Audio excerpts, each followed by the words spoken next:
yo de invalidar los argumentos que los gobernantes españoles y comunitarios están esgrimiendo y poniendo de moda y utilizándolo como escudo, que estas medidas que son las necesarias, que es la única manera de poder salir de la crisis actual.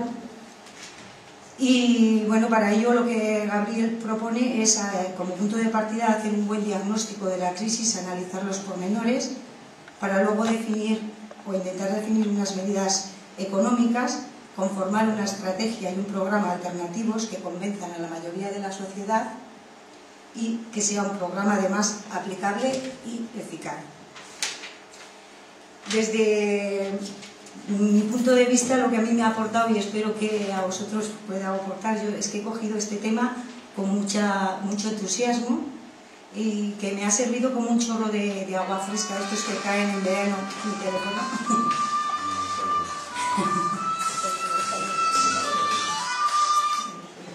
De estos que ponen en verano en las ciudades cuando hay una ola de calor, así unos chorritos que te cae el agua fresca, pues a mí me ha servido un poquito, no sé, tengo esa expectativa, ¿no?, que nos va a dar una válvula de escape ante esta situación de crisis. Y que deciros que a mí me gusta personalmente escuchar mucho a este hombre, porque es una mezcla entre pragmatismo, sensibilidad social, es como una especie de nueva disciplina entre la economía y sociología, que le imprime, pues eso, unos ideales progresistas, democráticos y con compromiso y participación social. Y sin más, pues que si puedes, si la técnica se deja, pues que... Tendré yo que moverme más por aquí, por el espacio, para no aburriros demasiado. Nada, muchas gracias por vuestras palabras, por haber venido. Yo estoy encantado siempre de venir aquí las veces que he venido, y en esta ocasión un poco más, porque el tema que me habéis planteado para la charla realmente es un tema que no estoy yo muy habituado a él, ¿no? Hablar de eso, de otro modo de vivir, otra economía, hay alternativas, etc. A mí me gusta más el análisis de los problemas económicos, y es lo que yo estoy un poco habituado a hacer. En cambio, esto me ha hecho tener que reflexionar y darle muchas vueltas a la cabeza para tratar yo de hilar en las cuestiones hasta qué punto tiene que ver el otro modo de vivir con otro tipo de economía, con los interrogantes de ¿pero estamos realmente preparados para ser alternativa? La gente de izquierdas y la gente progresista. ¿Realmente tenemos una alternativa frente a la derecha conservadora para hacer otro tipo de políticas económicas diferentes a las de ellos, que sean un poco más justas, más equilibradas, que hagan que la crisis dure menos en el tiempo, que sea menos intensa, que sea menos insoportable para los sectores populares que están damnificados por la crisis? Claro, eso me llevaba a muchísimas preguntas. Algunas las he resuelto más o menos satisfactoriamente para mí, otras no las he resuelto satisfactoriamente, aunque he tratado de dar ahí algún tipo de pincelada o algún tipo de argumento.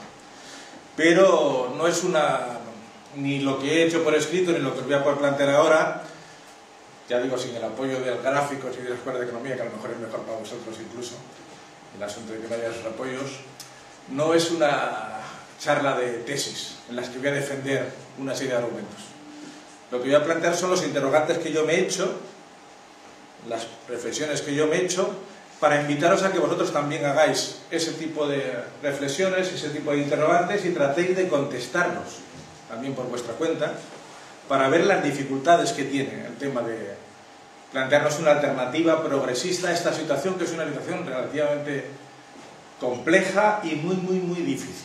Entonces, que esa es la primera idea que yo quiero plantear.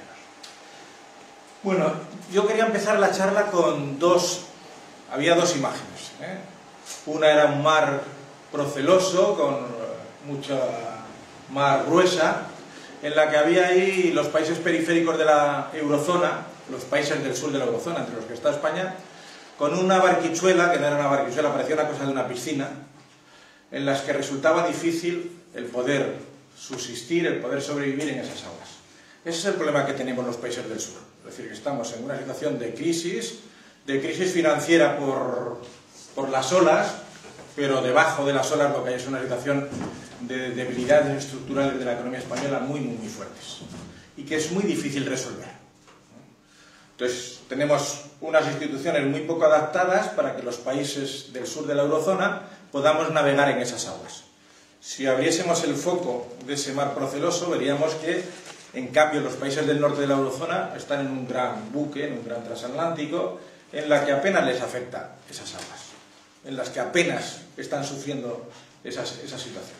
Si abriéramos todavía más el foco para ver la economía mundial, veríamos que la economía mundial sigue creciendo a tasas relativamente importantes, 3%, 3 y pico por ciento. Si viéramos el conjunto de las economías de Estados Unidos, Japón, los países de América Latina, China, los países de Oriente, también veríamos que están creciendo a tasas importantes. Es la eurozona la que está otra vez en recesión.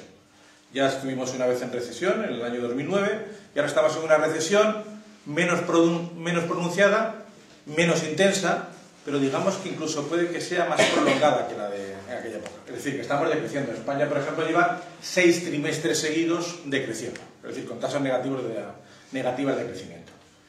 Y la perspectiva es de que se tire otros 6 trimestres. Es decir, que es una perspectiva, en la medida en que la economía es capaz de hacer prospección económica, de ver el futuro, estamos en una situación bastante complicada, que va a durar un cierto tiempo, aunque es una situación de crecimiento relativamente débil. Es decir, que no es tan intensa como la del año 2009, que por otra parte tampoco fue muy intensa. Es decir, que lo que decrecimos en aquel tiempo, en aquellos 6 trimestres del año 2009-2008, fue aproximadamente un 4%. Ahora estamos en el 1,4%, disminuyendo el año pasado, el año 2012, y este año aproximadamente volveremos a decrecer otro 1,4%. Es decir, que eso no es una cosa tampoco demasiado elevada. Sin embargo, los sufrimientos sociales y la destrucción de tejido económico que le está produciendo sí es muy grave. Entonces, contrasta un poco una crisis relativamente pequeña en cuanto a la intensidad de la destrucción de tejido económico, de PIB, de lo que somos capaces de generar, de producir, y al mismo tiempo la gran destrucción de empleo, la gran destrucción de tejido económico y la gran destrucción de tejido social que se está produciendo. Bueno, esa es la primera idea, es decir, que todo el mundo no está en una situación tan mala. Somos los países del sur de la eurozona los que, por efectos de la crisis y de las políticas de austeridad que se han impuesto, estamos sufriendo una situación de mucha degradación económica y social. Luego tenía otra imagen en la que veíamos la situación de sectores sociales. Había como un rayo, una escalera en la que la gente iba cayendo. No era la situación ya de los 6 millones de parados, de la gente que ha entrado en exclusión social, de la gente que es más desfavorecida, que no puede pagar su hipoteca, o que no encuentra empleo, que no tiene rentas suficientes para vivir, etcétera, etcétera, sino la gente que le está descolgando, que se sigue descolgando de esa situación porque sigue aumentando el número de desempleados. El número de gente que es arrojada a los márgenes del sistema y que no tienen suficiente protección o ningún tipo de protección. Si eso lo viéramos también, un poquito abriésemos el foco de esa situación, lo que veríamos es que hay gente por arriba que está viviendo estupendamente. Es decir, que para ellos la crisis es una oportunidad de hacer negocio y de ganar renta y de abrir nuevas perspectivas de negocio. Y entonces, eso también nos debe tener en la cabeza de que la crisis no nos afecta a todo el mundo por igual. De que la crisis no está siendo negativa para todo el mundo, sino que hay determinado tipo de sectores sociales y de élites, etcétera, en las que están buscando nuevas oportunidades de negocio y aumentando su rentabilidad con la situación de crisis. Esas dos ideas yo creo que son muy importantes para entender que no todo el mundo está en crisis, no todos los países, ni siquiera de la eurozona, por supuesto del mundo, de la eurozona están en una situación de decrecimiento. La situación de Alemania no ha tenido tasas negativas de crecimiento, tuvo a finales del 2011 un trimestre, a finales del 2012 otro trimestre de decrecimiento, y de decrecimiento relativamente débil. Es decir, que son economías solventes, equilibradas, en las que son capaces de pasar por esta situación, sacando algún tipo de provecho incluso de la situación de crisis. Y esas dos ideas me parecían muy importantes a la hora de plantear. Por lo demás, empezando la charla, una vez planteado este asunto así, es decir, que la crisis no es igual para todos, ni por sectores sociales, ni por razones de género, ni de origen nacional, ni de países, no es lo mismo para todos, ni siquiera dentro de la eurozona, ni dentro de los países. Y es una cosa importante tener en cuenta porque muchas veces nos dejamos llevar como si el mundo estuviese al borde de un cataclismo total. Hay una situación financiera muy difícil en la eurozona, hay factores de crisis en la economía mundial, pero la economía mundial sigue creciendo. Es decir, que desde el año 2009, en la que hubo un pequeño decrecimiento de la economía mundial, muy pequeñito, se han solventado algunos de los problemas importantes que tenía y la economía sigue creciendo en el terreno. ¿Significa que eso no hay problemas? No, hay muchísimos problemas. Significa que la situación de crisis que tenemos nosotros, los países del sur de la eurozona, no es una situación generalizada en todo el mundo. Y que la situación que están sufriendo los sectores especialmente vulnerables, impactados por la crisis, no es la de todos los españoles, no es la de toda la gente de los países del sur. Bien, yo voy a tratar 4 puntos que son los mismos que los que se ha planteado en la ponencia. Me imagino que será fácil haceros llegar por si alguno no lo tiene, no para que la leáis porque es demasiado larga. Es decir, que yo la he hecho más bien para que en ratos libres de vez en cuando le echéis un vistazo al asunto.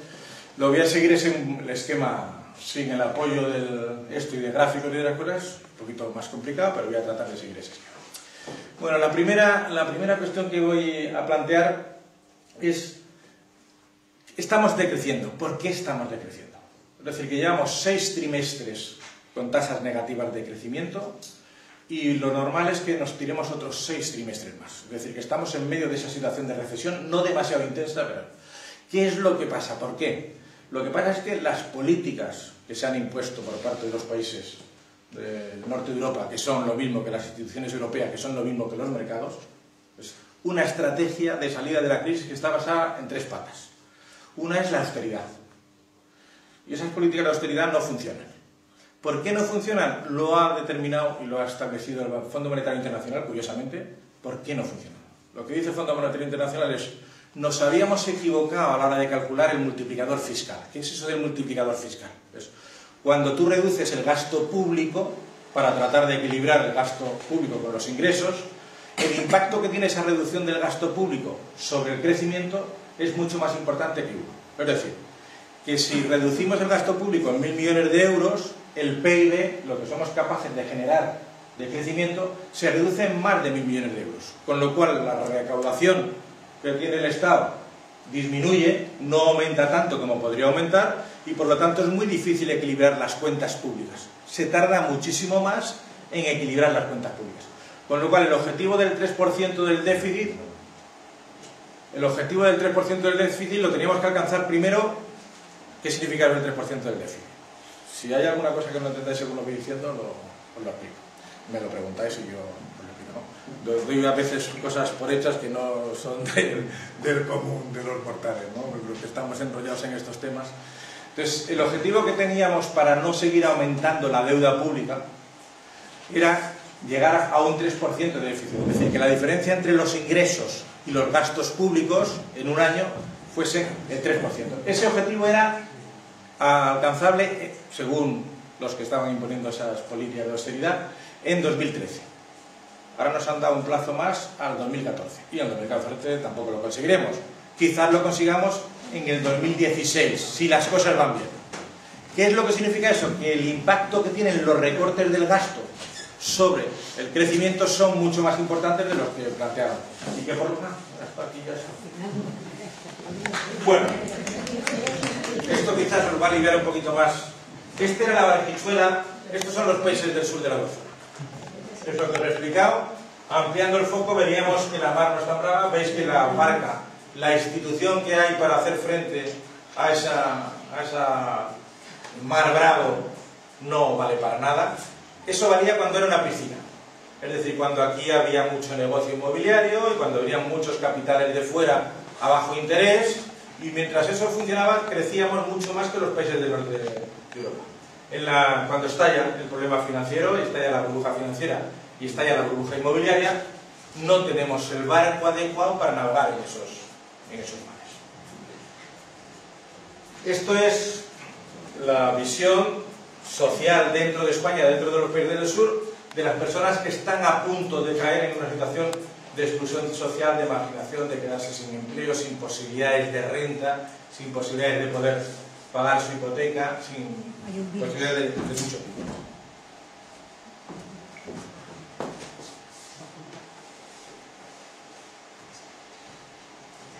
Esto, si ampliáramos el foco, veríamos también que hay sectores que están instalados en la crisis tranquilamente, que les está afectando poco y que incluso pueden obtener algunos tipos de negocio con el asunto.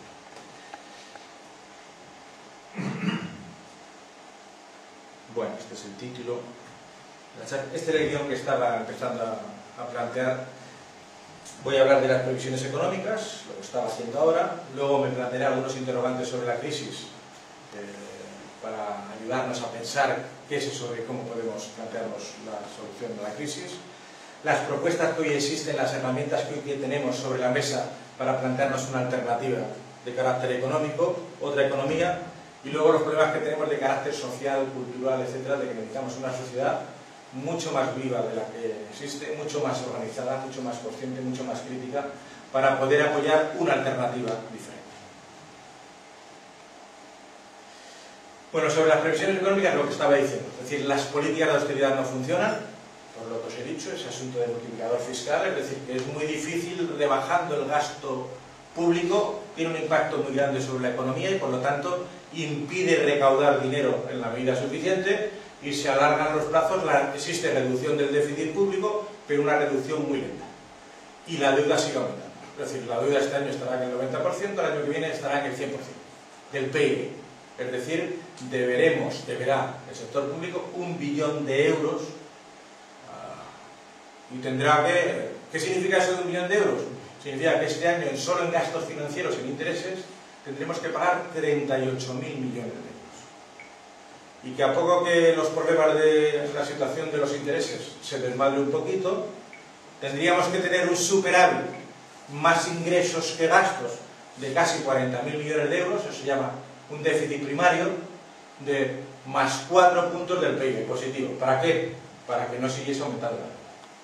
Entonces tenemos ahí un problema muy grande, es una cantidad muy grande de dinero y eso tiene un impacto sobre la economía muy grande. Y estoy hablando solo del sector público, que terminará el año que viene con un 100% de deuda pública, un 100% del PIB, de lo que somos capaces de generar todos los españoles en un año de valor. Pero el sector privado debe mucho más. El sector privado debe aproximadamente entre hogares y empresas, algo así como 220%, más del doble de lo que debe el Estado. Si sumáramos a eso el sector financiero, deberíamos casi el 300% de lo que debe el Estado. En total tenemos una cantidad de deuda enorme. El problema que tenemos es que el sector privado, las empresas, tampoco se pueden financiar fuera, porque no hay flujos de capital, no hay flujos financieros que nos estén financiando. Nadie quiere prestar, ni a los bancos españoles, que tiene que prestar el Banco Central, ni a los hogares, ni a las empresas. Y cuando nos prestan es a unas tasas de interés muy elevadas. Las empresas españolas están pagando un 5% de intereses, los alemanes están pagando un 1 y pico %. Es una ventaja comparativa en relación a las empresas españolas tremenda. Es decir, que el que los países del sur tengamos que pagar mucho significa que los capitales huyen de aquí y no nos prestan a nosotros y son capaces de prestar a los alemanes, a las empresas alemanas, a los bancos alemanes, al Estado alemán, a unas tasas de interés ridículas, pequeñísimas, con lo cual tienen una gran ventaja frente a nosotros. ¿Qué es lo que no funciona también? La otra pata de la política económica, lo que se llama devaluación interna. ¿En qué consiste esta devaluación interna? No que el Estado gaste menos, sino en una presión muy grande sobre los costes laborales. Los costes laborales son los salarios, pero también es la seguridad social a cargo de la empresa, también son las indemnizaciones por despido. Y hay una presión sobre esos tres elementos muy grandes para que los costes laborales de las empresas bajen. ¿Con qué objetivo? De que eso redunde en los precios de exportación y podamos exportar más, con lo cual lo que perdemos en demanda interna, lo que perdemos en lo que consumimos aquí, lo puedan comprar fuera de España. ¿Cuáles son los problemas de por qué no funciona esa política de devaluación interna? Porque esa reducción de costes que está produciéndose no se redunda en los precios, no repercute en los precios siguen subiendo. Y siguen subiendo a tasas del 2%, la inflación sigue subiendo. Por otro lado, como es una política de austeridad generalizada en la Unión Europea, que la de los países del norte sea suave, esa política de austeridad, la de los países del sur es donde tenemos que rebajar todos los años un porcentaje muy importante del gasto. Entonces, como ellos también llevan una política de austeridad, aunque sean más suaves, el problema es que los mercados en la Unión Europea no aumentan. Y como no aumentan, no podemos exportar mucho más. De hecho, estamos exportando menos a los mercados de la Unión Europea. ¿A dónde estamos exportando un poquito más? Fuera de la Unión Europea. A esos países de fuera de la Unión Europea que están creciendo. Lo que pasa es que nuestro comercio exterior está muy concentrado en la Unión Europea. Con lo cual, lo que ganas en comercio exterior es muy poco. ¿Por qué estamos equilibrando las cuentas exteriores, no las cuentas públicas? La diferencia entre exportaciones e importaciones, ¿por qué? Porque la demanda ha caído tanto que las importaciones se han desmoronado. Y por lo tanto estamos equilibrando porque estamos empobreciendo a la población, porque las empresas no son capaces de generar producto y valor. Entonces estamos equilibrando las cuentas exteriores a costa de mayor empobrecimiento y mayor presión sobre los costes laborales. No funciona la política de austeridad, no funciona tampoco las políticas de evasión. ¿Cuál es la otra pata de la crisis? El problema del diseño institucional de la Unión Europea, de la eurozona en concreto. Tenemos a 17 países que emitimos en euros, pero no tenemos ni una política fiscal común, ni una unión bancaria entre esos países. Y tenemos una política, que es la que domina Merkel y la eurozona, que lo que plantea es palo, sanción, control. Pero claro, con palo, sanción y control no son capaces de que la economía reviva, no son capaces de equilibrar las cuentas públicas al ritmo que pretenden. Y por lo tanto, ese tipo de diseño que valió durante 10 años, hasta el año 2007, ahora no vale. Entonces, en vez de plantearse políticas de cooperación y políticas de solidaridad para resolver los problemas de los países del sur, que son estructurales, que son que tenemos una especialización productiva inadecuada, que tenemos unas deficiencias estructurales en factores productivos, está mal planteado. Hay que renovarlos. No podemos volver al pasado que crecíamos porque nos endeudábamos y al mismo tiempo teníamos una burbuja inmobiliaria. Eso ya ha desaparecido y no se puede plantear la vuelta a ese tipo de crecimiento. Ahora necesitamos una cosa diferente. Necesitamos un tipo de especialización productiva y una modernización de los factores productivos que requiere mucha inversión, requiere mucha financiación y las empresas no pueden hacerlo. Y las empresas lo que están ahora es desendeudándose y están aumentando sus tasas de rentabilidad y los beneficios que no reparten a sus accionistas, pero se lo están dedicando a disminuir su deuda. Y por lo tanto tienen capacidad productiva sin utilizar, todavía tienen un 15% que está inutilizada, y por otra parte no tienen mercados ni demanda interna para eso. Entonces, ¿para qué van a invertir? Lo que están ganando lo están utilizando para desendeudarse, no para invertir en mejoras. El Estado tampoco, con lo cual el potencial de crecimiento que teníamos se va reduciendo. Con lo cual, en la medida en que estas políticas duren, vamos a seguir empeorando y deteriorando el tejido económico y productivo y social. Esos son los tres elementos de lo que son las patas de las políticas de austeridad que no funcionan y sin embargo siguen empeñados en esas políticas de austeridad. Como la cosa está tan mal, y lo de Chipre, si luego lo comentamos, pinta muy mal, es decir, que son capaces de tropezar en una tachuela mínima y tropiezan y a propósito parece que quieran tropezar. El PIB de Chipre es algo así como el 1,6% del PIB de España, es decir, no es nada. Si tuvieran que enfrentarse con una situación de crisis bancaria de España como están haciéndolo con Chipre, no habría ninguna capacidad, no tienen la posibilidad de ser capaces de resolver un problema que es minúsculo dentro de la eurozona. ¿Cómo van a resolver un problema grande de España? No digamos Italia. Y sin embargo son muy torpes y sin embargo se creen mucho sus ideas sobre lo que están planteando de las políticas de austeridad y luego son absolutamente insensibles desde el punto de vista social. Esto digamos que es el corto plazo. En el largo plazo, esto es lo que nos dice que de aquí al año 2014 lo que vamos a tener es más paro, 500.000 aproximadamente más de parados. No vamos a aumentar el empleo, el tejido económico se va a seguir deteriorando, el tejido social no digamos, y eso es en el corto plazo. El PP tiene en la cabeza otra cosa, y ayer el Alerta salía de Telefónica salía planteando que ya está a pasar lo peor, y que a finales de este año ya vamos a empezar a crecer, y que el año 2014 se empezará a generar empleo. Les da igual, es decir, que ellos saben las cifras, ellos saben lo que dicen los institutos de previsión económica del mundo, los más importantes, pero sin embargo viven de la publicidad, viven del corto plazo y viven del marketing social, ¿no? Esto está medio superándose y confían en que diciendo eso, más con las políticas que están aplicando, van a poder resolver una parte del problema, muy pequeña, y es poder decir en un momento determinado, ya hemos dejado de crecer, ya estamos empezando, ya hemos creado 3 empleos, Da igual que tengamos tasas de desempleo del 20% durante una década. Ya empezamos a generar empleo y por lo tanto parece que la salida de la crisis ya está ahí. Si eso, como se prevé, la recesión de la eurozona dura hasta finales de este año, que la recesión de la eurozona sí que durará este semestre aproximadamente, y empieza ahí a haber una pequeña reactivación económica, y España se vincula a eso a finales del 2014, y hay tiempo todavía para las elecciones de 2016 para plantear, ¿veis cómo estas políticas serán efectivas? Estamos saliendo y esas cosas. ¿Cuál es el problema? Que como no hay políticas de modernización, de inversión, de invertir en lo que es fundamental, dentro de la fuerza de trabajo no en la cantidad, sino en la formación específica, en la cualificación laboral, dentro de la gestión, en mejorar la gestión, dentro del aparato productivo, en modernizar el aparato productivo, en la especialización, especializarnos en sectores que no son los tradicionales.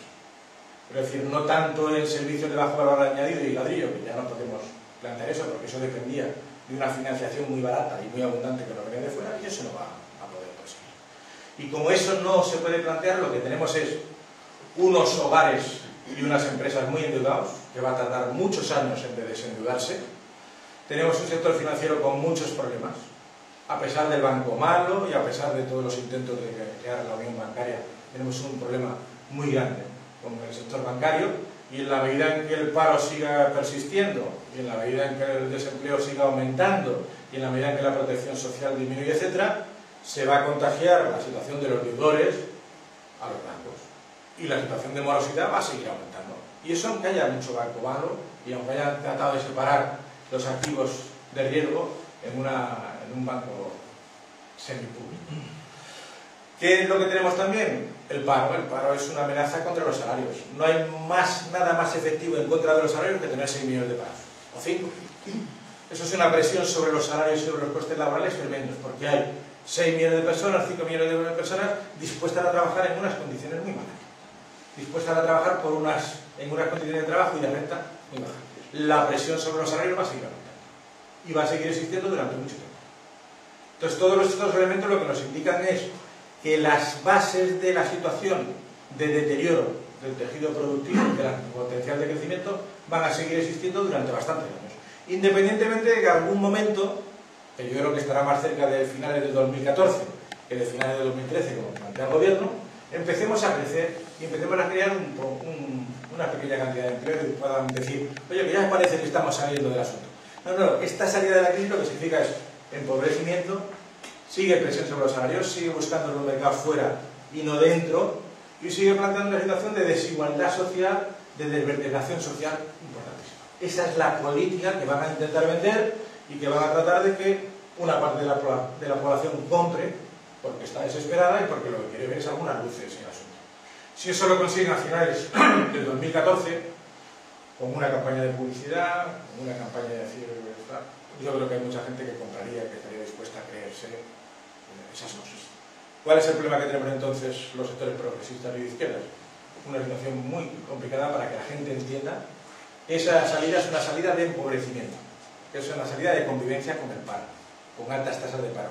Es una salida que nos va a condenar a una situación de especializarnos en los sectores en los que estamos especializados, pero con menos tejido productivo vinculado al ladrillo y a los servicios de bajo valor añadido. Con lo cual es una salida que lo que hace es nos empobrece como sociedad, nos empobrece económicamente, aumenta la desigualdad. Bueno, me ha alargado muchísimo, unos pocos gráficos y luego ya retomo muy rápidamente el asunto. Esto es una cosa interesante para... Es la productividad por persona ocupada. Veis que en la raya del medio, la de negra, es el PIB como ha evolucionado en los últimos años, desde el 2007 al 2012. En realidad la caída del PIB no llega al 5%. Es decir, lo que somos capaces de generar como país, como sociedad, el conjunto de la economía española, ha disminuido en todos estos años de crisis un 5%. En el 29, con la Gran Depresión, disminuyó un 25% en un año. Esto es a lo largo de 5 años un 5%. ¿Qué es lo que sucede con ese 5%? Veis que el número de ocupados, en cambio, ha disminuido en un 15%. Es decir, unos 3 millones de personas, además de los que teníamos antes, con lo que tenemos 6 millones de desempleados. ¿Qué es lo que sucede? Que la productividad aparente del trabajo ha aumentado mucho.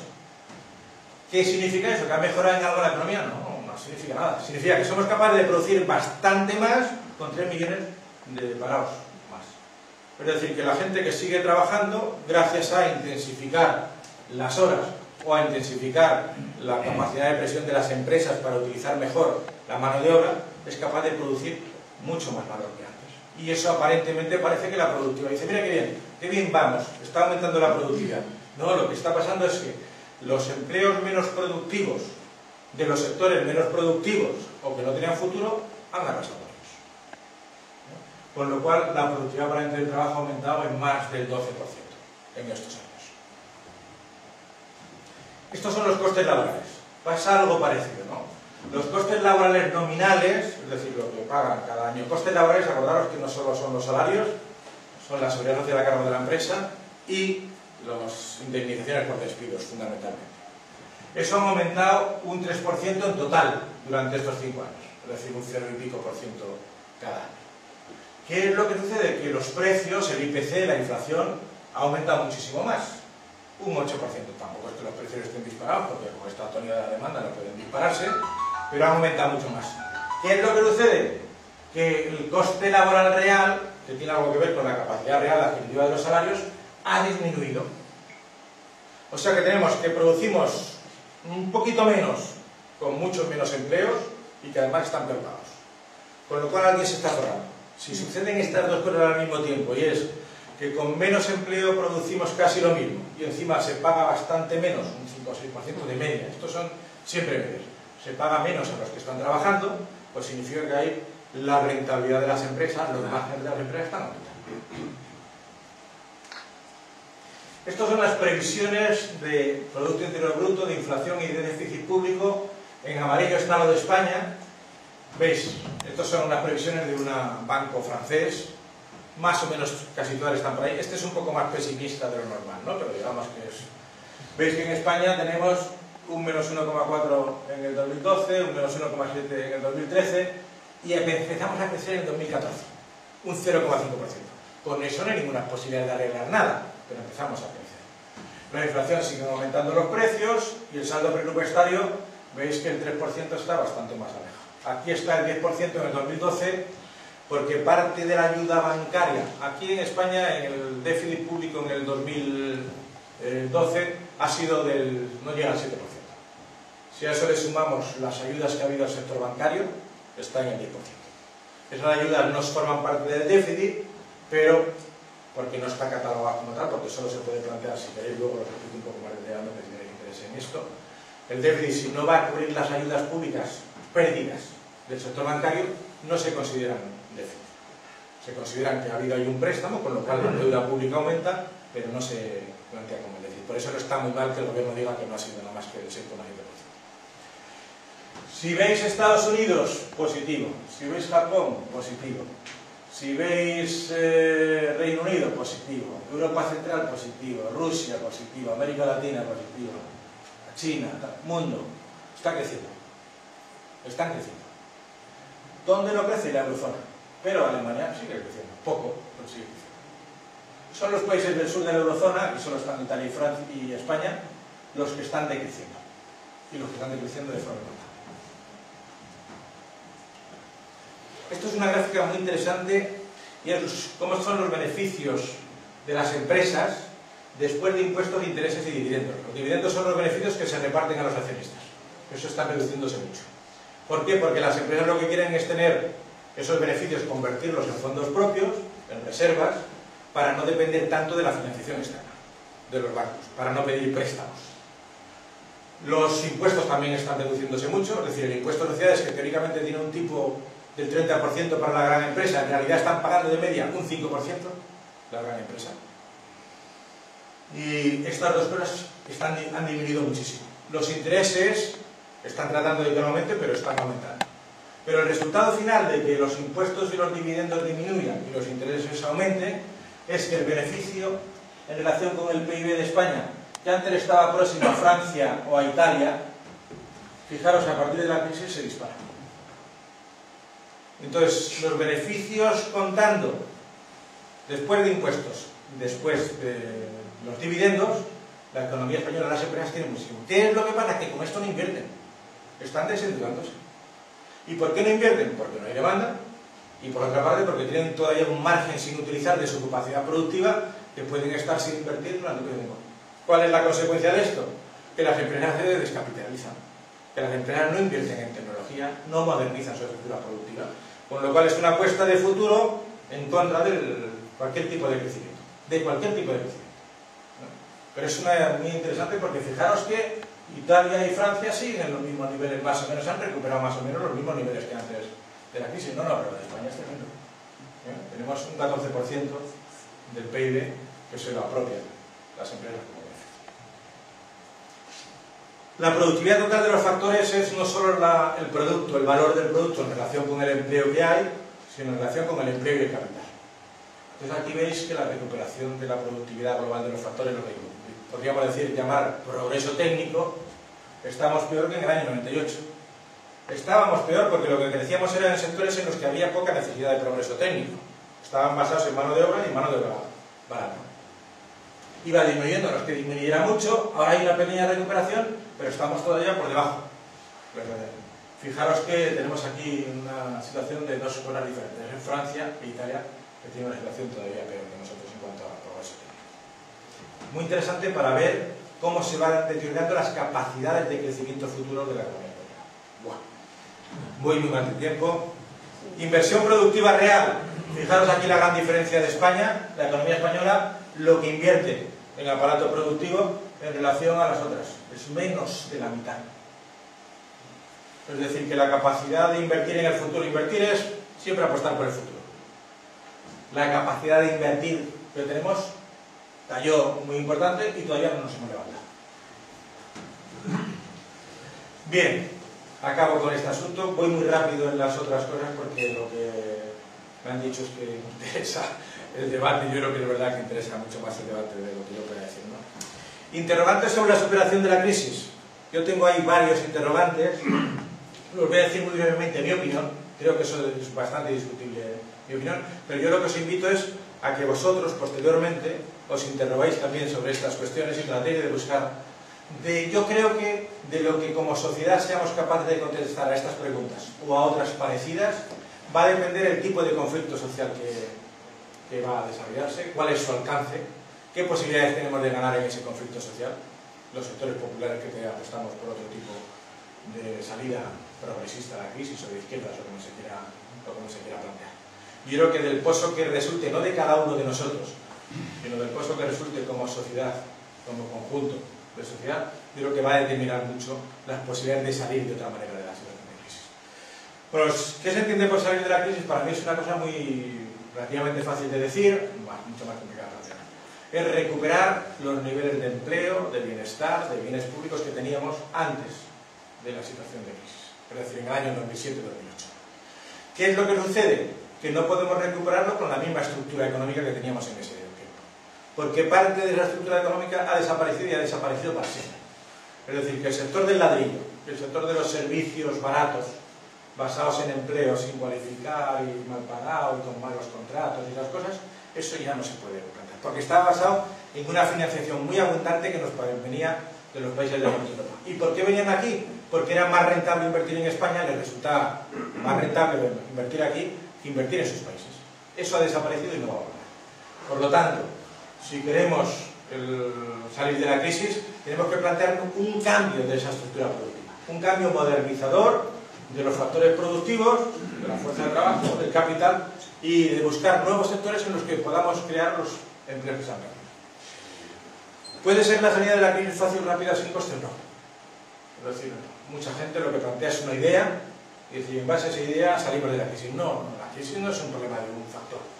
Tenemos un problema institucional de la Unión Europea, tenemos un problema de especialización de la economía española, tenemos un problema de factores productivos y de formación laboral y de formación del conjunto de la población y de la población activa. Tenemos una cantidad de problemas enormes. Entonces no vale con decir una palabra, la que sea. No hay, algunos plantean, oye, pues si no pagamos la deuda porque es ilegítimo y tal, podemos salir de la crisis. No. Y si la pagamos, pues tampoco. Si salimos del euro, a lo mejor tenemos más posibilidades, pues no. Y si nos quedamos dentro, pues tampoco. Y si hacemos una cosa de que el Banco Central Europeo compre deuda para... pues con eso tampoco. Es decir, ¿con el decrecimiento tenemos alguna posibilidad de que el decrecimiento solucione estos problemas? No. Pero con el crecimiento, es decir, que el Estado gaste más para incentivar el crecimiento, que es un poco la idea dominante de la izquierda. ¿Por qué no tenemos ninguna posibilidad de eso? Porque el tipo de crisis que tenemos es un tipo de crisis estructural. Porque necesitamos una inversión para modernizar y favorecer un desarrollo de las fuerzas productivas, un desarrollo de los factores productivos, teniendo en cuenta los límites de la naturaleza, los límites de los ecosistemas, los límites de que no podemos financiarnos, primero porque no nos dan, pero segundo porque estamos muy endeudados. Entonces tenemos ahí una situación en la que no existen soluciones fáciles, en la que nos va a llevar mucho tiempo, y eso lo que nos tiene que hacer preocupar es, bueno, ¿y eso cómo lo financiamos? Eso que va a durar mucho tiempo, ¿cómo lo financiamos? Pues eso sí es una reforma fiscal progresista para obtener esa financiación. Sería estupendo que nos ayudasen desde Europa. Si no nos ayudan, tenemos que nosotros buscar esos recursos, y esos recursos existen. Pero hay que buscarlos en los grandes patrimonios, en las grandes fortunas, en las mayores rentas, y a repartir de forma más igualitaria que ahora lo que se está realizando. Y por otra parte necesitamos muchas más cosas que estas. Modernización, inversión, mejora. Eso es una cuestión muy importante y eso va a costar bastante tiempo. Pero como va a costar mucho tiempo y va a existir mucha tasa de desempleo y va a existir muchos problemas de desigualdad, de falta de cohesión, de desprotección social, etcétera, etcétera, necesitamos que esa protección empiece a plantearse desde ya. Es decir, que una parte de los recursos tienen que ir mirando a largo plazo y otra parte de los recursos tienen que ir a que va a haber tasa de desempleo, de marginación, de pobreza durante bastante tiempo. Aunque haya un gobierno de izquierdas. Aunque haya un gobierno de izquierdas con un programa de izquierdas alternativo. Y por lo tanto tenemos que medir esas cosas. No es fácil salir de esta situación. No es fácil con apoyo de la Unión Europea. Sin apoyo es más difícil todavía. ¿Se puede superar la crisis con la actual estrategia de austeridad? Ahí estuve pensándolo mucho tiempo y yo creo que hay que decir que sí. Pero depende de qué es lo que entiendes por salir de la crisis. Si entiendes por salir de la crisis y empezar a crecer, sí se puede salir con la política de austeridad. Si te entiende como eso, empezar a generar algún tipo de empleo neto, sí se puede salir con las políticas de austeridad. Pero atención, cada avance de las políticas de austeridad va a implicar mayor empobrecimiento del conjunto de la población y que los sectores que van a estar fuera del sistema, que el sistema va a arrojar fuera, son más importantes. ¿Qué posibilidades políticas y sociales hay ahí? Pues depende de la ciudadanía, de cómo entienda una salida de las características que puede tener a 16 o 18 millones de empleos, pero al mismo tiempo tiene a 5 millones, a 4 o 6 millones de desempleados. Que tiene una pequeña protección social, pero al mismo tiempo tiene a una gran masa de esos sectores que están sin empleo, sin protección social. Eso yo creo que es muy importante entenderlo porque esa es una de las bases. Si tenemos una sociedad poco activa, poco crítica, poco organizada, poco solidaria, es más fácil que ese tipo de planteamientos triunfen. En los que esas políticas de austeridad, si se empieza a ver algún tipo de futuro para salir de esta situación de decrecimiento, todos los años del desempleo, etc., ahí va a haber mucha gente que va a decir, oye, por fin hay alguna posibilidad de salir de este mundo. ¿De qué depende de que eso triunfe? De lo que seamos capaces de construir en este tiempo. ¿La salida de la crisis presupone un cambio de estructura? Sí, ya lo he dicho, y de modelo de crecimiento y esas cosas. ¿Qué participación ciudadana cabe esperar en el diseño de este programa? Yo creo que hay que distinguir aquí dos cosas. Una cosa es, los sectores progresistas, de izquierdas o democráticos, siempre planteamos que las prioridades sociales se las tiene que plantear la sociedad de forma democrática, y eso es muy importante determinar cuáles son esas prioridades. Yo creo que hay que convencer a la población de que las prioridades están en la protección social, están en generar empleo de calidad y bien pagado, no basura, eso es otra de las posibilidades que se pueden dar, y están en unos elementos de buscar la solidaridad en el conjunto de la población. Entonces, estos elementos de participación ciudadana, establecer las prioridades y los criterios de actuación, yo creo que se tiene que referir al conjunto de la ciudadanía. ¿Qué es lo que no puede hacer el conjunto de la ciudadanía? Meterse en si es mejor monetizar la deuda o que el Banco Central Europeo determine que sean los países los que hagan esta cosa, o que haya una emisión del total de la deuda por parte del Banco Central Europeo, o tratar de que financie una parte de lo que se emite por parte de los países. ¿Por qué? Porque son problemas demasiado complejos, demasiado técnicos, como para que se pueda plantear un debate sobre el asunto. Una vez establecidas las prioridades y los criterios de forma democrática, lo que tiene que haber es una ciudadanía capaz de vigilar y controlar que esas prioridades se lleven a cabo. Y no como hasta ahora, que con el anterior gobierno y con este gobierno lo que hay es que hay una cerrazón por parte de las personas que los apoyan, y siempre que le venga bien a su partido le parece bien, y cuando empieza a venir mal se olvidan de toda crítica, se olvidan de cualquier cosa, y lo que plantean es: no, lo defendemos porque este es nuestro partido, porque este es nuestro gobierno, por esto o esto es nuestra cosa. Eso es muy importante, que la ciudadanía sea activa, no sea sectaria, no se plantee y juzgue a los partidos políticos y juzgue a los gobernantes por las cosas que hacen.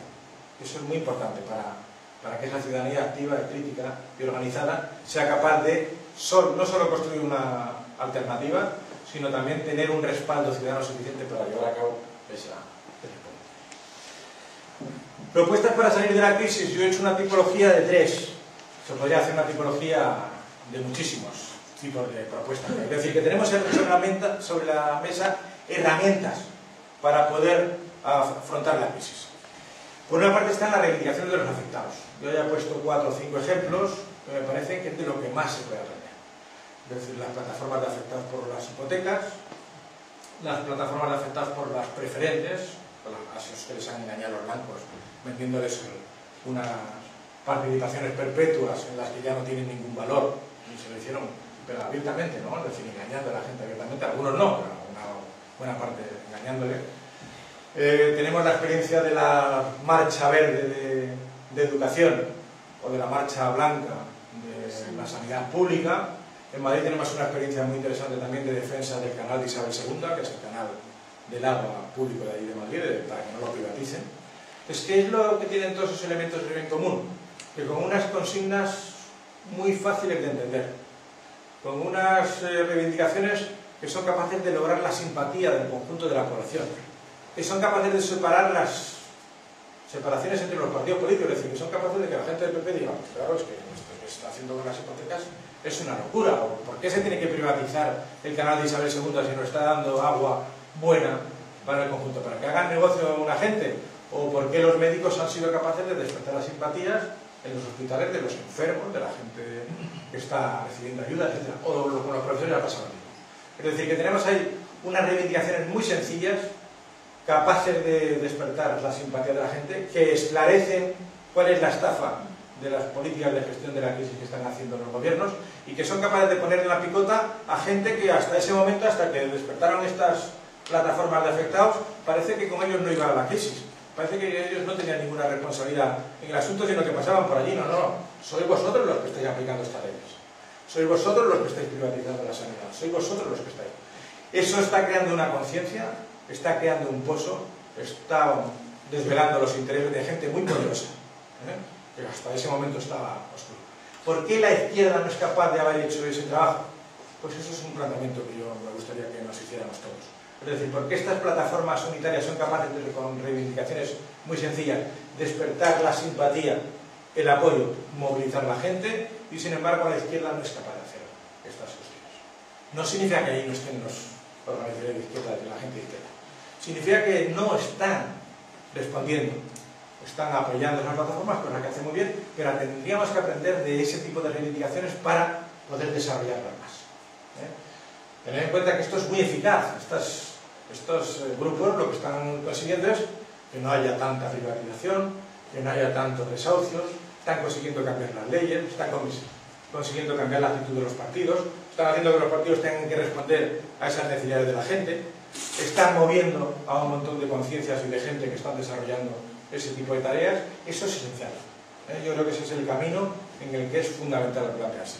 Por otra parte, hay listados de peticiones o de exigencias. Yo ponía ahí el ejemplo de un decálogo que habían planteado 3 ONGs, de las más importantes de aquí de España, a Mariano Rajoy. El mes pasado hicieron un decálogo en la que planteaban, no hacían un gran diagnóstico de la crisis, ninguno, y planteaban: oye, creemos que esto es lo que hay que discutir. Y ahí había de cosas de todo tipo, de los desahucios, las ayudas a la gente más necesitada y más pobre, hasta la cuestión de minas antipersonales y de cuestiones de guerra. Es decir, que ahí había un decálogo bastante real.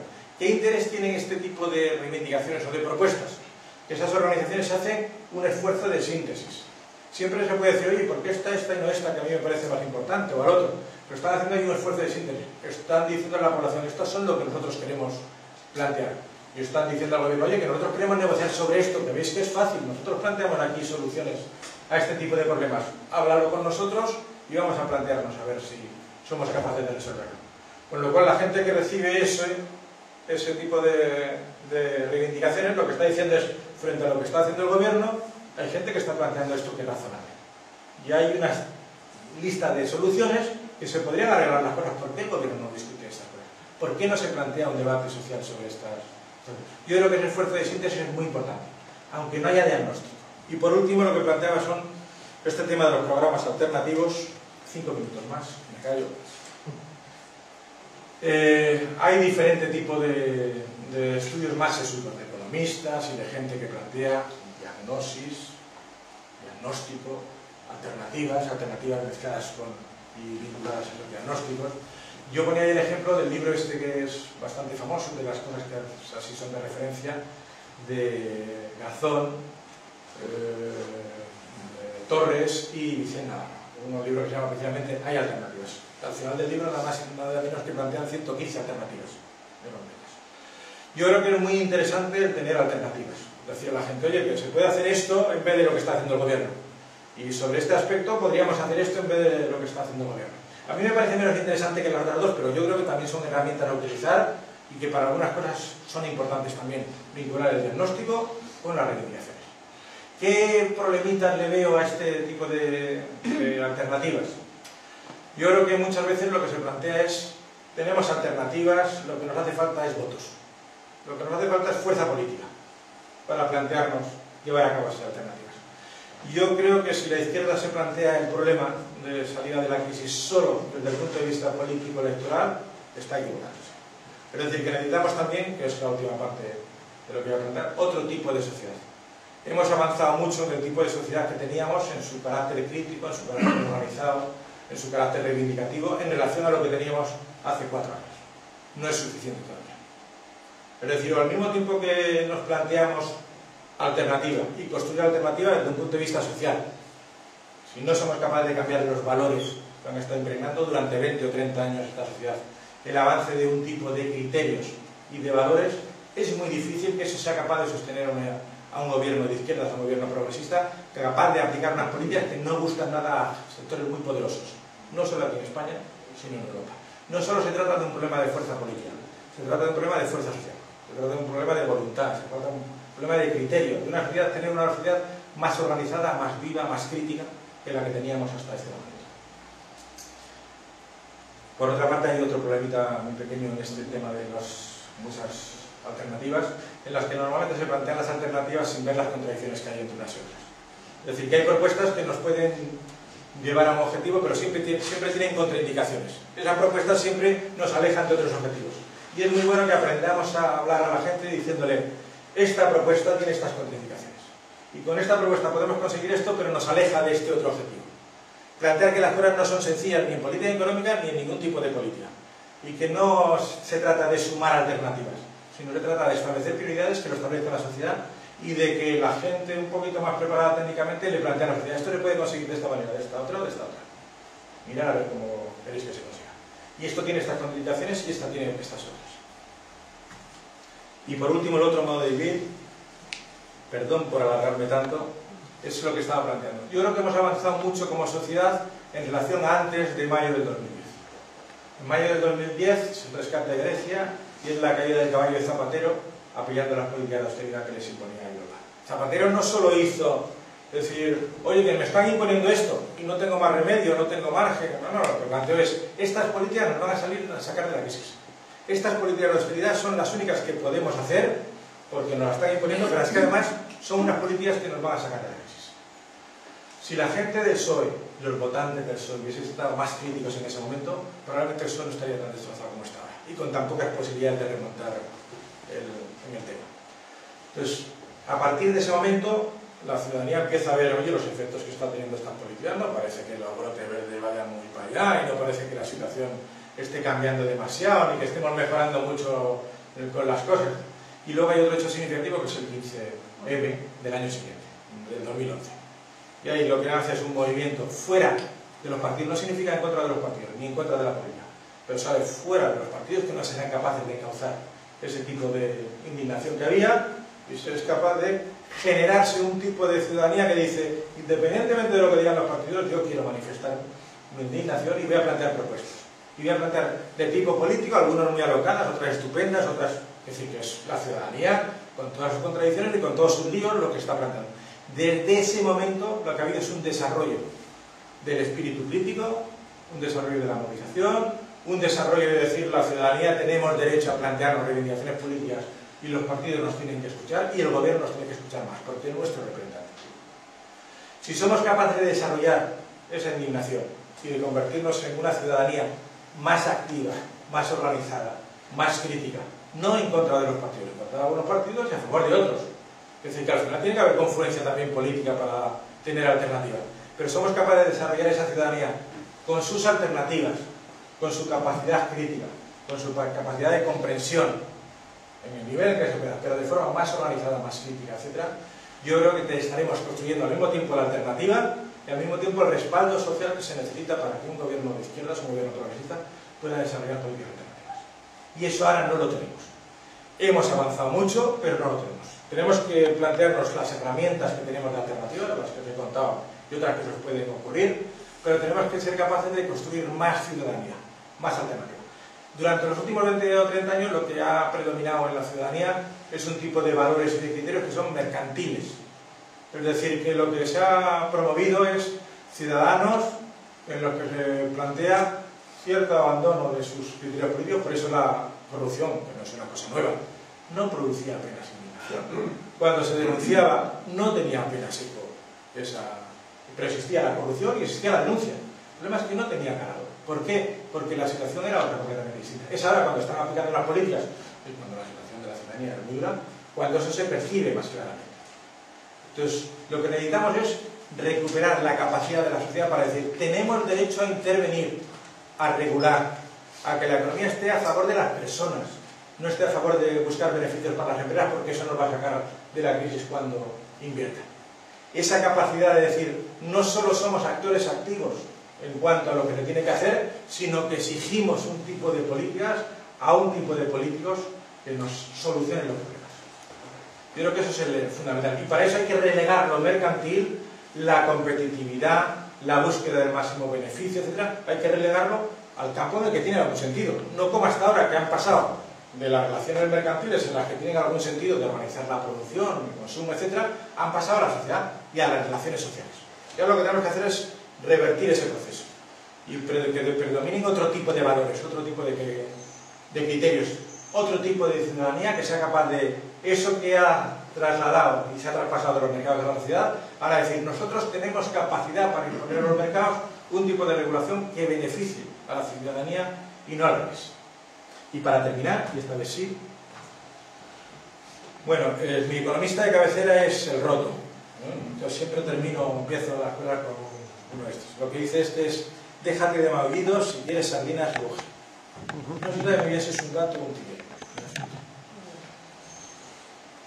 Y esto no es un mensaje apocalíptico de que el mundo se acaba, sino que mientras duren las políticas de austeridad, estamos apostando por una situación de empobrecimiento, de desigualdad, de falta de cohesión social, en la que no vamos a tener capacidad como sociedad de imponer unos nuevos criterios, unos nuevos valores y de construir una alternativa capaz de sustituir a esas estrategias de austeridad que nos han impuesto. Y nada más. Gracias.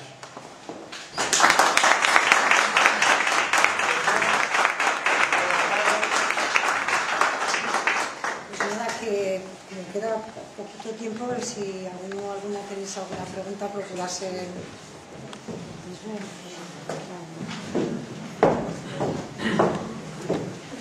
Si hacemos de 2 o 3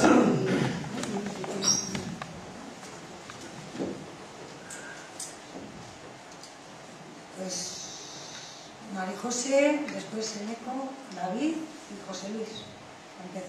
Yo lo primero darte las gracias porque siempre eres muy claro y muy conciso y nos colocas... Hoy un poco menos. Sí, ha sido muy rápida, demasiado rápida. Yo creo que nos hemos quedado con las ganas. Y yo tengo una pregunta que a ver si me podrías decir la incidencia que ha habido en la situación de España con toda la cuadrilla de ladrones que tenemos en el gobierno y alrededores. Porque yo no entiendo una cosa, que toda la clase trabajadora que hemos estado pagando nuestros impuestos regularmente, ahora digan que tenemos tanta crisis, lo de que hemos vivido por encima de las posibilidades y tal y cual, somos los paganos, como siempre, y todavía hay clases mucho más desfavorecidas, y toda esta gentuza, porque no se le puede llamar de otra manera, que han robado tanto, ¿cuánto ha incidido en que la crisis haya llegado a donde ha llegado? Si es mucho, es poco, si se sabe, vaya. ¿Hace una pregunta? Sí, ahora... Una que es un poco concreta, técnica. Es que no sé si te he entendido bien, te he creído entender, me pareció una barbaridad, que el 14% del PIB era el beneficio de las grandes empresas. O sea, sí. Entonces, se ha duplicado. Es el 14% del PIB. Sí, 140.000 millones de euros. O sea, 140.000 millones de euros, 40.000 los intereses, ¿no? O sea, Pero esto es después de los intereses, después de pagar los intereses, pero no los de las empresas, que probablemente sean más de 40.000 millones. Sí, no, pero por tener las cifras macro. O sea, el 14% del PIB es el beneficio de las empresas después de intereses y dividendos. Intereses y dividendos, impuestos. El 4%, el 4% pagamos intereses. 38.000 millones. O sea, es el 20% casi. En relación a, sí. No, pero no del PIB. Ya, no sé. Yo has hablado en un momento de, bueno, al principio de hecho, de que China y otras economías crecientes estaban creciendo, seguían creciendo, etcétera, etcétera, a diferencia de los países del sur de Europa. Mi duda, que creo que la tengo bastante clara, pero creo que el crecimiento en el que se están pasando no es exactamente el mismo crecimiento en el que nos pasamos nosotros. Es decir, no están generando esas economías una burbuja inmobiliaria y económica exactamente igual que la nuestra, que les abocará a lo mismo y que dificultará, pienso, dificultará a nosotros la salida de la crisis, dado que empezará a ser más generalizada y más mundial. Digo porque me da la sensación de que el crecimiento mundial es todo en el mismo sentido que en el que se dio que se evolucionó. Si eso es así o no. Es que te digo al final que no se podía volver, eso lo decido más al final, que no podíamos volver a ese crecimiento y sin embargo vemos que todo lo que nos rodea crece en esa dirección, ¿no? Parece. Sí. Has planteado al principio el tema de Europa, y para mí, claro, es muy importante que Europa se llene de unas cuantas estructuras, ya sea banco, ya sea política fiscal y tal. Pero claro, si aquí subimos, si aquí creamos una política fiscal progresista o progresiva, corremos el riesgo de que al no haber la misma política fiscal en todos los países de Europa, los capitales con libre comercio que haya se vayan a otros países.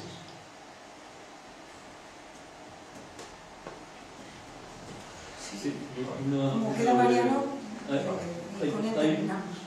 Hay pensadores que argumentan que una de las salidas de la crisis estaría en el tema del decrecimiento. Hay bastante literatura escrita al respecto. Yo quería comentarte un poquito a ver qué piensas sobre ello.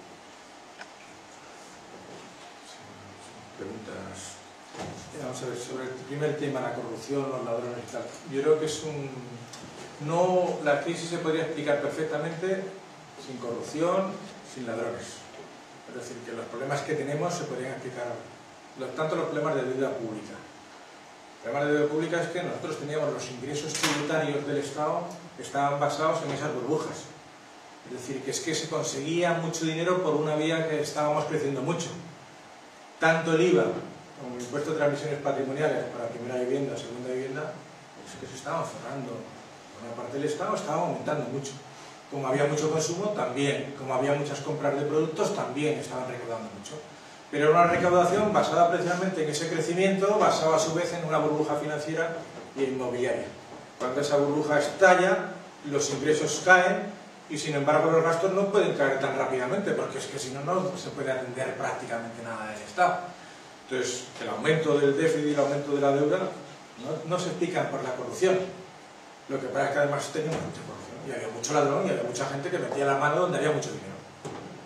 Y ese elemento que existía desde hace años, sin embargo, no despertaba la misma indignación que produce hoy cuando la gente ve los efectos que tiene, ve lo que se les está exigiendo y ve que esa gente está ahí tan tranquila con sus millones en Suiza o en otro lado y que los jueces no son capaces de meterles mano y de que nadie se ruboriza por esas cosas y siguen siendo parlamentarios en sus respectivos sitios y siguen estando en sus respectivas cosas. Porque ahora eso lo que genera es una situación de indignación muy grande.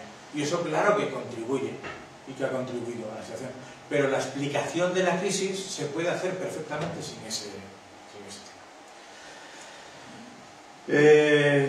En ECO al final no era ninguna pregunta, ¿o sí? No, era cuantificar las cosas, ¿no? Sobre lo de China, lo de David. Que estén creciendo muy deprisa los países emergentes a altas tasas no significa que no haya habido un impacto de la crisis en ellos también. Es decir, China está consiguiendo crecer al 6 o al 7%, pero ha estado durante decenas de años, durante 30 años, creciendo a una media del 9% anual. Y ese crecimiento estaba basado no en la demanda interna, sino en las exportaciones.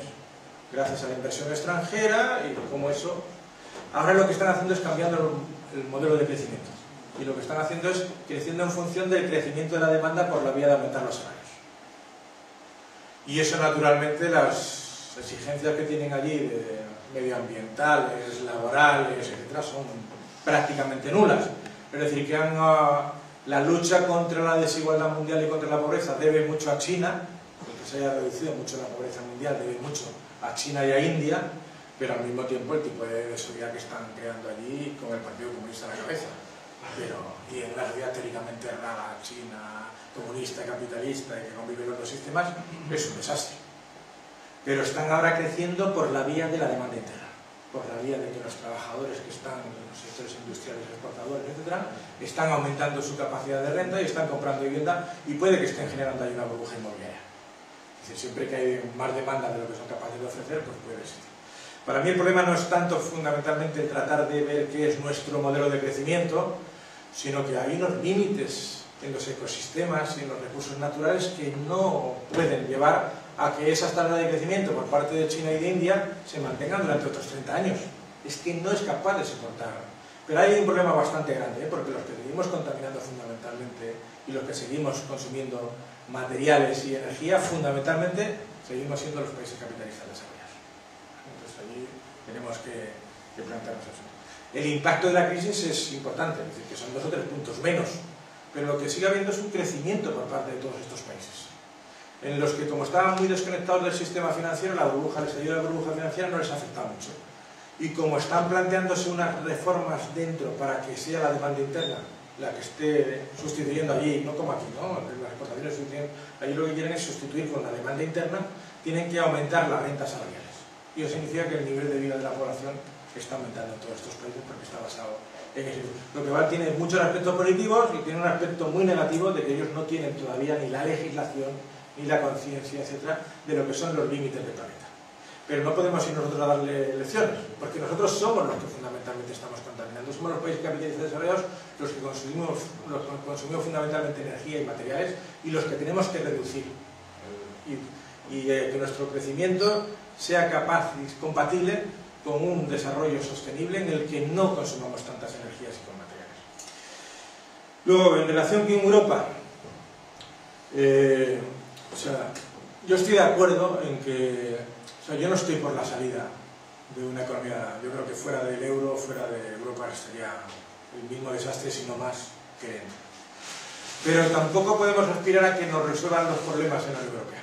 Es decir, que cuando tengamos unión fiscal, ¿cuándo vamos a tener unión fiscal? ¿Y cuándo vamos a tener unión bancaria cuando se están planteando los mecanismos para hacerlo? ¿Y cuándo los países del norte van a aceptar un tipo de soluciones cooperativas de compartir no solo los problemas, sino también los beneficios que tenemos en este asunto? Y nos den posibilidades de desarrollarnos en especializaciones que no tenemos. Pues no lo sabemos si somos capaces de hacerlo.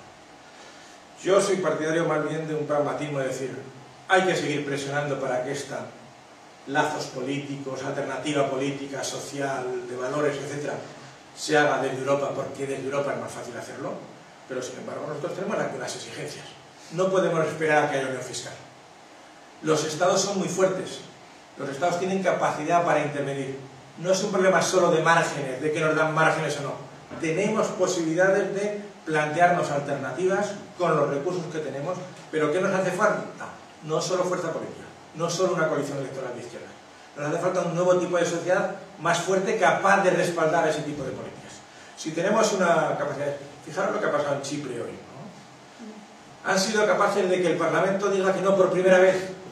¿Por qué no lo hizo Zapatero en su momento? ¿Y por qué no lo hace Hollande y se plantea y dice, oye, que esto no se puede plantear estas cosas? Que tenemos ahí, y ellos han sido capaces de hacerlo. ¿Significa eso que van al Parlamento finalmente a plantarse y...? Pues no lo sé, habrá que verlo. Yo no tengo la cosa. Pero quiero decir que han actuado tan torpemente que al final lo que están haciendo es que un Parlamento de derechas, con mayoría de derechas, diga que no traga con esas políticas, porque es un robo lo que están planteando. Y con el apoyo de la población, y la población es perfectamente comprensiva en relación de la jugada que le están planteando, que quieren pagar a los bancos quitándoles el dinero de los ahorradores. Bueno, pues esto ya es el colmo de los colmos, y saltándose su propia legislación, sus propias promesas, lo de los 100.000 euros por persona que se había planteado por parte de la Unión Europea, aumentarlo y que todos los países pudieran responder, y que eso era intocable. Y el de Guindos, que ha estado allí, ahora sale diciendo que son sagrados, pero si has estado tú en la reunión que ha planteado ese tipo de políticas. ¿Y cómo es que no respondemos a la invitación? Y el tío tiene la cara dura de decir, oye, es que me parece mal lo que se ha hecho y que no se pueden tocar los ahorros de las personas. Necesitamos una sociedad que sea capaz de responder a esas cosas. Y necesitamos unos partidos políticos respaldados por la sociedad que sea capaz de plantear esas cosas. Por lo tanto, estoy de acuerdo contigo, hace falta cambios institucionales, hace falta aumentar los elementos de mutualización de los problemas y de los riesgos en la Unión Europea, hace falta avanzar en unas instituciones de carácter más federal, pero es que ahora es una muralla lo que existe en los países del norte, que son los que dominan. ¿Y eso qué significa? ¿Que nos planteamos solo reivindicar sin plantearnos alternativas que podemos desarrollar? No, yo creo que podemos desarrollar alternativas. No me parece muy fácil, pero yo creo que nos estamos obligados a plantear. Esto es lo que dice la población, esto es lo que dice la mayoría democráticamente, y aquí tenemos un gobierno que va a responder ante la mayoría y no ante los mercados o ante lo que nos impongan en Bruselas o la Comisión. Y eso es muy importante tenerlo en cuenta.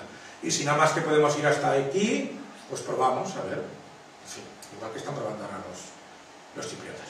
Lo están probando. Dice, oye, pues vamos a negociar otra vez, que no nos ha gustado esto. Le han dicho, oye, pues sí, vamos a negociar. Que no paguen los de 20.000 euros, o que no paguen los de 100.000. Veremos en qué queda. Pero quiero decir que ahí lo que hace falta es una ciudadanía consciente de decir, pues aquí no ganamos. Y si nos amenazáis, amenazarnos, pero aquí no ganamos, porque nos estáis robando. Y por último, lo del decrecimiento. Yo creo que muchas veces tendemos a plantearnos salidas que a veces son solo una etiqueta. O a veces es una cosa más pensada y una filosofía completa de las cosas. Entonces, tratamos de buscar salidas por donde sea, ¿no? Y entonces, hay alguna gente que lo que plantea es, oye, ¿por qué en lugar de este decrecimiento que estamos teniendo, no hacemos un decrecimiento más solidario, un decrecimiento más consciente por parte de la ciudadanía, en la que podamos repartirnos rentas, podamos repartirnos empleos y podamos plantearnos alternativas de, dentro de lo que tenemos, vamos hacia otro tipo de modelo de crecimiento, tendríamos que decir, ¿no?, de modelo de crecimiento, en el que nos repartamos, podamos vivir mejor con menos bienes, con menos consumo, con menos perjuicio para la naturaleza y para las futuras generaciones. Y yo eso lo comparto. Yo creo que ese tipo de pensamiento y esa crítica al sistema capitalista basado en la acumulación, basado en el beneficio privado, basado en el consumo, en el que los ciudadanos las personas nos tenemos que identificar porque consumimos tal o cual producto, en la que no se es capaz de satisfacer otro tipo de necesidades sociales, culturales, etc. Yo eso lo comparto. Lo que no comparto es que eso se plantee como una forma de salida de la crisis. Porque el problema de la salida de la crisis no depende de un modelo, depende de tener una sociedad consciente de los problemas, que sea capaz de elegir, que sea capaz de presionar a las fuerzas políticas que estén en el gobierno y que sea capaz de presentar una alternativa también de gobierno para desarrollar otro tipo de políticas. Ni creo que eso sea una salida en la que vamos convenciéndonos todos para llegar a una situación de estas, ni creo que tampoco eso nos vaya a solucionar los problemas que tenemos, porque los problemas que tenemos son de todos los calibres. Tenemos un problema de aparato productivo, tenemos un problema de especializaciones, tenemos un problema de deuda privada, tenemos un problema de deuda pública, Tenemos un problema de inserción mala en el mundo con nuestro tipo de especialización. Tenemos un montón de sectores que no se van a poder recuperar. Tenemos una fuerza de trabajo que en parte por la burbuja y por la creación de empleo que hubo antes no está formada ni tiene las herramientas para formarse y para cambiar el tipo de formación. Y todas las cosas tenemos que abordarlos al mismo tiempo. Y tenemos que abordarlo con unas políticas que requieren inteligencia, requieren un programa y requieren financiación. Y si no nos la dan de Europa, tenemos que buscarla aquí. Y tenemos que tener suficiente fuerza política para ser capaces de hacer una reforma fiscal que sea capaz de generar ese tipo de financiación para desarrollar este tipo de políticas. Y necesitamos protección social, necesitamos modernizar las estructuras productivas y necesitamos favorecer el desarrollo de un tipo de especialización distinto, de un tipo de actividades económicas diferentes. Cuando discutamos de eso, si tú me dices a mí, oye, ¿cómo vamos a resolver el problema de los intereses, el problema de lo que es o el problema del desarrollo de una fuerza de trabajo diferente, o el desarrollo de actividades distintas a que sean respetuosas con el medio ambiente y que consuman poco, pero que no tienen por qué ser de crecimiento, no? Entonces, a mí las discusiones en las que le plantean esta palabra, o este tipo de cuestión, es la que nos va a sacar de la crisis, a mí me horroriza. Lo que yo creo es que es un planteamiento, pero me horroriza lo mismo los que dicen, que es lo que la izquierda ahora mayoritariamente piensa y se plantea, el gobierno tiene que gastar más para incentivar la economía. Con eso tampoco se consigue nada. Con eso lo que están haciendo es aplazar los problemas. Con eso lo que están haciendo no es modificando lo sustancial, que es el aparato productivo. Con eso lo que están haciendo es convirtiendo un problema todavía mayor, porque en el futuro te vas a encontrar con las mismas limitaciones que tienes hoy. Entonces, no se trata solo de plantear una alternativa, de buscar una causa de la crisis. Se trata de hacer un diagnóstico en las que estén todos los elementos que hay que transformar. Y dentro de esos elementos no solo está la economía, y no solo está el aparato productivo, está también nuestra cabeza. Está también la capacidad de pensar, y la capacidad de construir solidaridad, y la capacidad de enfrentarse a los problemas desde los recursos que tenemos, desde la sociedad, desde los partidos políticos, desde los sindicatos, desde las nuevas organizaciones que están surgiendo, y eso que nos fortalezca como sociedad, capaz de plantearnos, vamos a construir una alternativa en serio, no esgrimir una consigna, no plantear que la república es lo que nos va a solucionar el tema de la república. Yo soy republicano, pero yo no digo, para salir de la crisis lo mejor es tener una república.